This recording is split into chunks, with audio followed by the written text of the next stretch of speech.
Imagine watching a loved one wither away for days on end, knowing they're about to die. Well, this just recently happened to me. My grandfather was near his death for about 2 weeks. He was in hospice, but I could tell that he was still in a great deal of pain. It was hard for him just to breathe, and I could see in his eyes that he hated having his family watch him in this state. It got me thinking, why should he have to suffer for this long period of time when there's no hope of him getting better? This is when I started pondering euthanasia or physician-assisted suicide. Now, I don't know if my grandfather would have chosen it, but I do believe that he should have had the choice.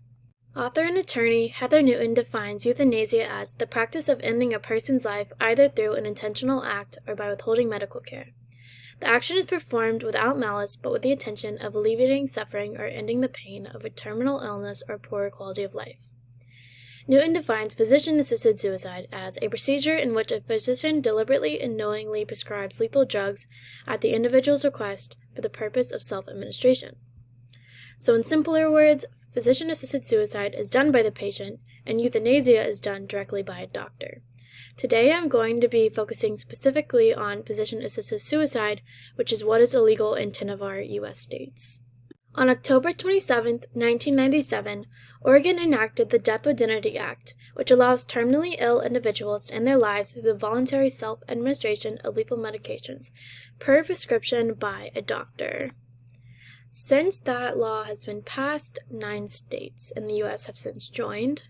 There are a few reasons why a patient might request physician-assisted suicide.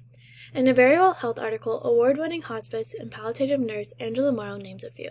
A few of these reasons being fear of future suffering, a low quality of life, a loss of physical ability, the loss of control and independence, just to name a few.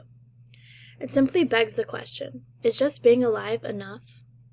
Hospice is a widely popular practice that focuses on the patient's comfort and quality of life before they die, rather than trying to cure them.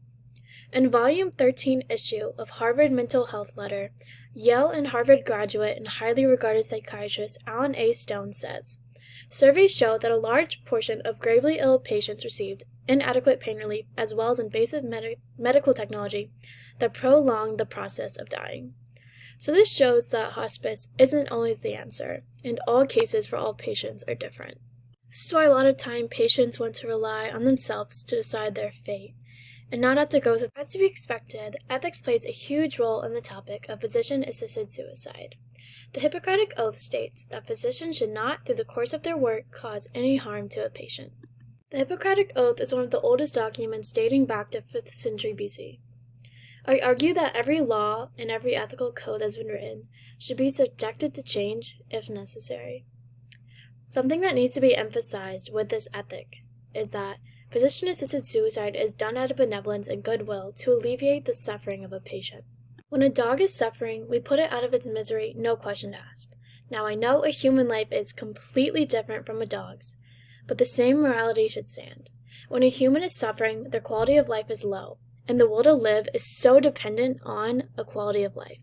Maybe that's not what your life is dependent on, or what your parents' lives are dependent on, but that's why there should be the ability to choose. The same goes for doctors. In a 2015 issue of Medical Ethics, mental health professional Dr. John M. Grohol says that no physician is required to assist with these requests. Just as doctors can't refuse to assist with abortions, they can refuse to assist with suicide. This eliminates any issues that deals with doctors' rights and their rights to choose. I'd like to bring up the phrase that you can poke holes in anything. With Oregon's Death with Dignity Act, there are safeguards and regulations put into place. Some of these being that you must be 18 years old or older, you must be mentally competent, you must be diagnosed with a terminal illness that will lead to death in the next 6 months, you must be capable of self-administering drugs without assistance, and you must be screened by a psychologist. The process is pretty rigorous. If physician-assisted suicide was legal at the federal level, it would be even easier to put safeguards and regulations into place to protect us from patient abuse. Circling back to you can poke holes in anything, which means you can find fault in anything. In a 2002 peer-reviewed article, Cornell and Columbia graduate Dan W. Brock says, safeguards like these would not eliminate all potential abuse in a physician-assisted suicide. No set of safeguards could do that, and no practices in the real world are guaranteed to be free of all possible abuse.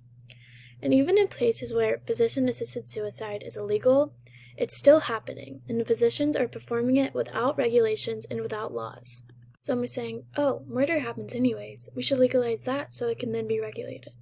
No, but I don't think that potential patient abuse is a sound enough argument to not give patients the right to choose to end their suffering. As you can see in this chart, since it's been legalized in Oregon up until 2021, prescriptions and deaths fall under 400. These numbers are a lot lower than anyone ever expected. Philosopher Courtney S. Campbell says these numbers are due to improvements in hospice and palliative care since Oregon Death Penalty Act was passed. Doctors that don't want their patients to get to the point of choosing death have more motivation than ever to ensure that their patients are receiving adequate pain control. Physician-assisted suicide is an extremely sensitive topic and one that should not be taken lightly. Tons of more research and regulations should be put into it to make sure that there is no room for error. Physician-assisted suicide should be an option and legal at the federal level.